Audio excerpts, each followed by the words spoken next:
Self-control begins here. And it begins with one truth: every time you react, you lose. Think about the last time someone got under your skin. They pushed your buttons. They insulted you. They challenged you.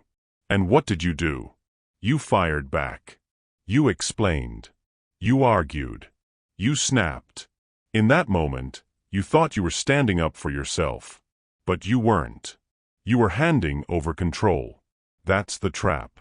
That's the cost of reaction. Reaction feels strong in the moment, but it exposes weakness in the long run. When you react, you are not leading, you are following. You're letting someone else set the pace. You're letting someone else dictate your emotional state.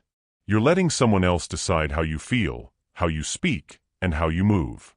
You think you're proving strength. But the truth is, you're showing surrender. Control is command. Reacting is surrender. Repeat that until it burns into your mind. Control is command. Reacting is surrender. Look at history. Look at leaders in crisis. Do you remember the people who screamed, panicked, and lost their composure? No. You remember the ones who stood calm while everyone else collapsed. You remember the generals who didn't flinch in battle. You remember the athletes who didn't crack under pressure.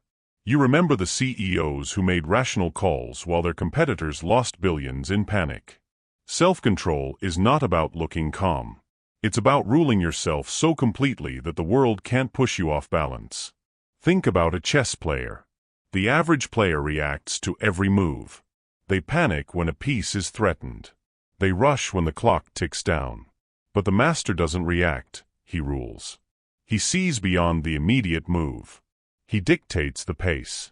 He controls the board because he controls himself. Life works the same way. The world makes a move. Someone insults you. Someone cuts you off in traffic. Someone questions your worth. You have two options: react like the average player or rule like the master.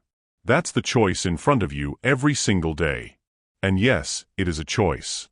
You have a choice to explode or to stay still. You have a choice to argue or to stay silent.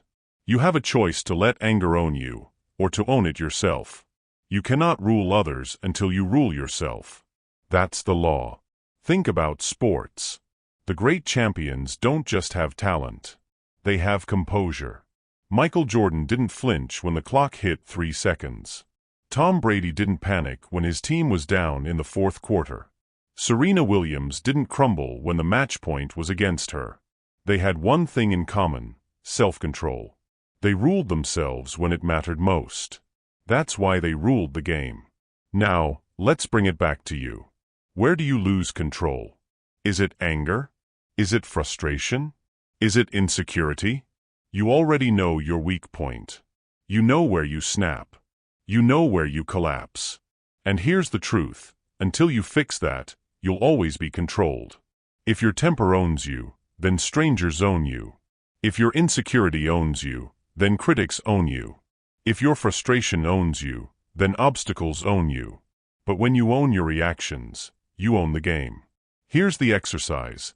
The next time someone provokes you, don't respond. Not immediately. Not in the moment. Wait. Breathe. Watch what happens. Watch how powerless they become when you don't give them what they expect. That's not weakness. That's power. That's control. That's command. Because here's the secret: the one who stays calm controls the room. The one who stays calm controls the negotiation. The one who stays calm controls the future. Control is command. Reacting is surrender. You don't need to explain yourself to everyone. You don't need to fight every battle. You don't need to win every argument. That's ego talking. That's insecurity talking. Control means letting go of that need. Control means refusing to prove yourself every time someone challenges you. Control means remembering that silence is often louder than words. This is the shift you must make. Stop reacting. Start ruling. When you stop reacting, you stop being predictable. When you stop reacting, you stop being manipulated. When you stop reacting, you stop being weak. You don't need their permission. You don't need their validation. You don't need their recognition. You need discipline. Because self-control is discipline. And discipline is the foundation of all power. Think about the people you admire most. The mentors, the leaders, the warriors, the legends. What do they all share? They are not reactive. They are deliberate. They are measured. They choose. They don't get dragged. They don't get baited. And that's exactly why they are respected. Now here's the hard truth. This won't come naturally.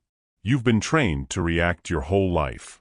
You've been rewarded for the quick comeback, the sharp response, the emotional explosion. But that's not mastery. That's weakness dressed as strength.